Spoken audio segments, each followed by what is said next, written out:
Namaste everyone, this is Aisma Bhatta. Hope you saw the first video in this series, otherwise please do. We are visiting the second illustration of this series. Mary had a little lamb in Nepal. I invite you to come with me on a trip through Nepal.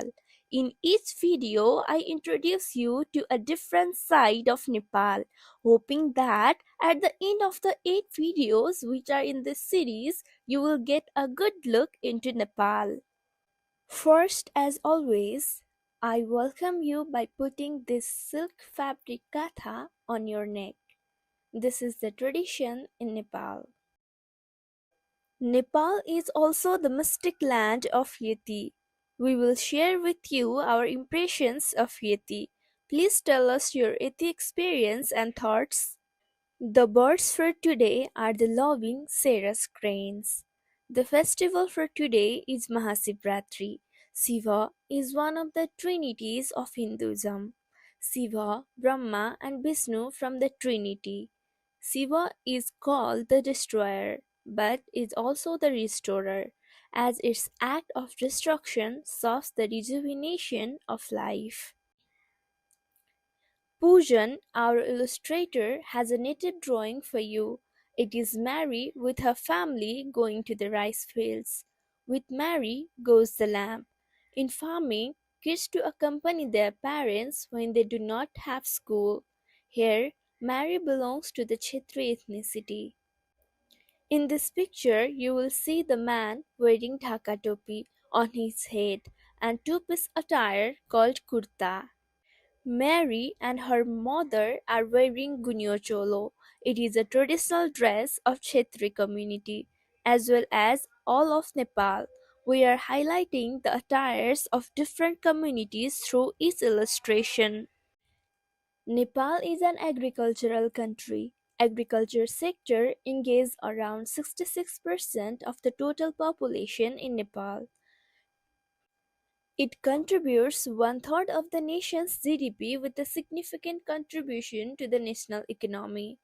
Nepal is rich in agricultural biodiversity.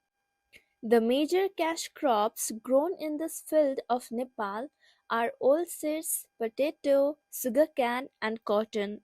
The major cereal crops are paddy, maize, wheat, bucket, and barley. Almost 80% of the total population live in the village area. The average size of families in Nepal is 4 to 5 people, mostly consisting of a mother, a father, and children. As grandparents get older, they live together and are taken care of by the younger generation. A Nepali farmer is extremely hardworking.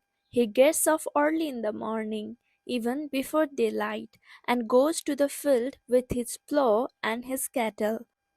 He works there all day irrespective of the hardship of the weather. Does not matter whether it is winter, summer, or raining, we find him working on his field, snowing, ploughing, or reaping in biting cold, as well as in the hot winds or summer. He works till noon, when his wife or children bring lunch. He eats it under the shade of some tree. Having eaten his food and having washed it down with a glass of cool water of a flowing brook or from a well, he again resumes his work. Often he sings a song to break the monotony of his hard labor. During harvest season, the entire family goes to the field. In the story, even the lamb. The mother is carrying a bamboo basket called doko. Doko is used to carry goods, grains, or vegetables in the rural region of Nepal. As the family will work in the farm for the entire day, lunch, water, and other essentials are carried in the doko. I remember my childhood memories. My grandfather used to do agriculture for a living. My brother and I used to go with him to the field. I still remember that refreshing smell of soil. We observed how the rice fields were tilled, sown, and harvested. My grandfather used traditional tools like kuto, kodalo, kodali, and hollow. The father in the picture is carrying a kodalo. Animals like bulls and buffalo are also help in the cultivation. My grandpa always told us farming is not a job, it's a way of life. In the background of the illustration is a typical Nepali village where the houses are made of stones, mud, and wood. Even manure is used in the construction. In a farmer's house, the attic is used to store grain. Attached to the house is an animal seed. Haystacks are present in most houses as they are used as animal fodder.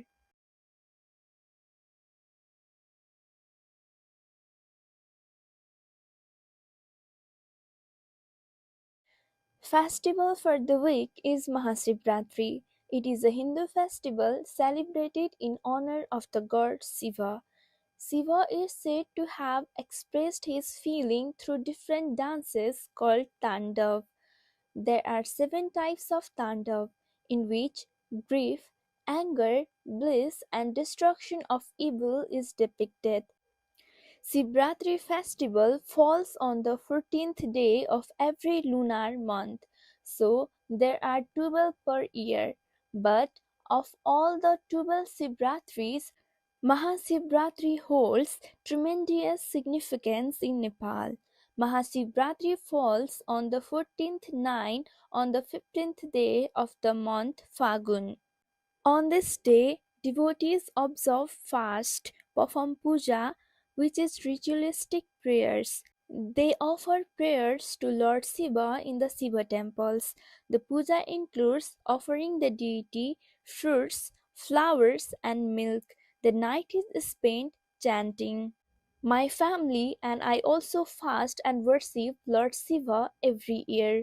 We take bath early in the morning and go to the temple for worship. On this day, there is a huge crowd of devotees in every temple of Lord Shiva. Pashupatinath Temple is one of the oldest Hindu temples in Kathmandu. Generally, every day more than 3,000 people visit Pashupatinath Temple. But on the day of Mahashivratri, more than 8 lakhs devotees visit Pashupatinath Temple. Which is your favorite festival in Nepal? Please comment and tell us about your memories.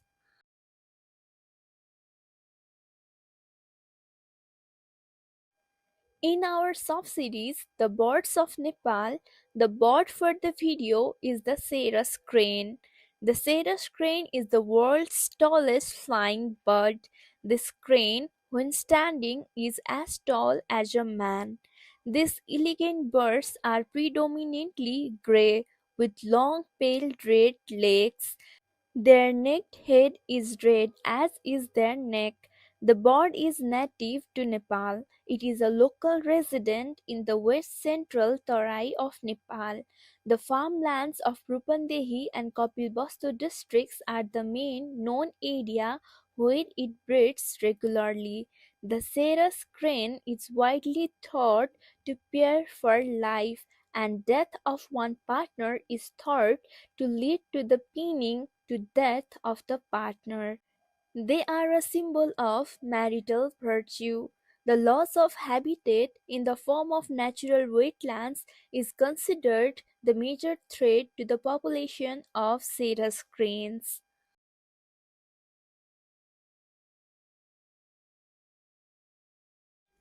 I read a poem, A Pair of Sarus Cranes, by Mr. Manmohan Singh. It is very touching. Let me know what you think. The male crane was shot callously by a hunter. The poet describes the grief of the partner. In the deep sorrow and misery she meets her own end. The poem is 28 lines long and divided into 5 stanzas. The whole poem will be available in the flipbook. but I will read a few lines here. The male was soothed as he nagged to pull the reluctant sun out from the rim of horizon. She flew crying as he was picked up hands and jaws. She circled the sky in the moments of grace. Over his disgraceful end, a wave of the seas she had never seen came to her from far away and carried her to him.